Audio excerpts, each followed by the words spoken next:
Um fato também, questão nacional, muita gente reclama isso, o governo já soltou enquetes e foi votado a favor, um percentual muito maior, a questão da redução da maioridade penal. Como o senhor vê isso? Como podemos mudar isso lá em Brasília? Olha, eu vejo a questão da redução da maioridade penal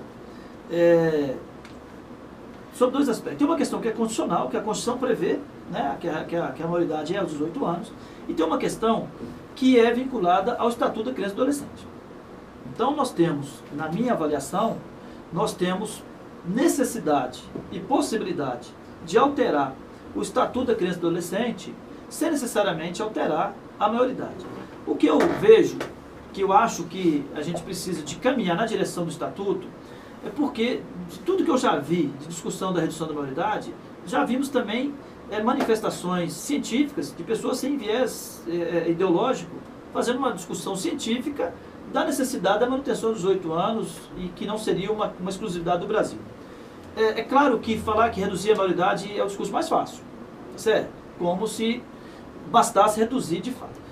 Eu prefiro ser daqueles que vai fazer o enfrentamento a partir do Estatuto da Criança e do Adolescente, alterando, por exemplo, a previsão de punição para alguns crimes, ele não pode ser de 3 anos. Mas para você ampliar a pena de 3 anos, você não precisa reduzir a maioridade, não. Porque ela já não tem a previsão de 3 anos. Sim. Então, e não pode aplicar os 16 anos? Sim. Então, por que eu tenho que falar que o único caminho é a redução? Eu tenho que dizer também, discutir o tamanho dessa pena e a forma de ser cumprida. Né? Não é a Constituição que falou que aos 18 anos, tudo aquilo que você praticou na infância e adolescência, você quisera, não. O que falou foi o Estatuto. Então, eu acho que nós temos que deixar de fazer o discurso mais fácil, tá certo? De jogar para a plateia, dizer que é só reduzir a maioridade e partir para uma construção. Porque o Estatuto da Criança e do Adolescente, ele não veio de uma proposta de governo, foi a sociedade que criou. Essa sociedade que movimenta, que vai para a Assembleia, que questiona, que discute, ela que produziu um conceito, produziu um texto e levou para o governo nacional, nós queremos que aprove isso. Tá certo? Quer dizer, coube, obviamente, ao Congresso aprovar, mas algo que foi uma construção muito mais ampla que o próprio Congresso. Então, assim, eu ouvi isso recentemente, e o Bahia está aqui de prova, né, Bahia? De um senhor que ajudou a escrever o Estatuto. Quando a gente discutia a necessidade, essa mesma fala, a necessidade de mexer no Estatuto, ele falou assim, mas quem fez o Estatuto fomos nós.